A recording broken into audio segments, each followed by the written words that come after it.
Ties of Kinship 7.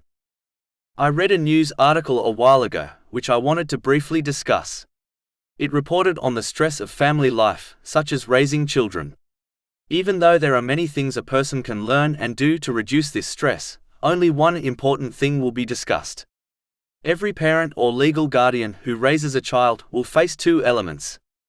The first is their own duty and responsibility towards the child under their care.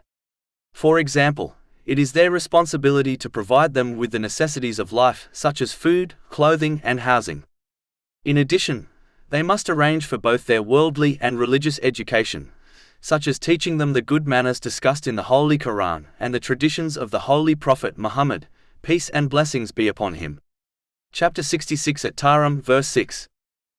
O you who have believed, protect yourselves and your families from a fire whose fuel is people and stones. The second element involves the child's own life choices. For example, whether they want to study hard to achieve success or be lazy. These choices can be between two lawful things, such as the example mentioned, or between right and wrong. For example, a child may have to choose between a life of crime or a lawful occupation. All children must eventually make these choices, and cannot be forced to choose a particular path by someone else, such as their parent. In reality, parents cannot constantly follow their children and somehow force them to make the right choices. It is important for Muslims to understand that they will be questioned and held accountable by Allah, the Exalted, regarding the first element, which is their duty and responsibilities given to them by Allah, the Exalted.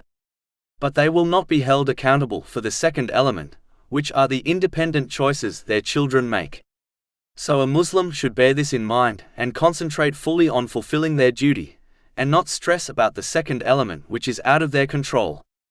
The same way an intelligent person does not stress about the weather, knowing controlling it is out of their hands, they should not stress about the second element, and instead concentrate on what is in their control and what they will be held accountable for.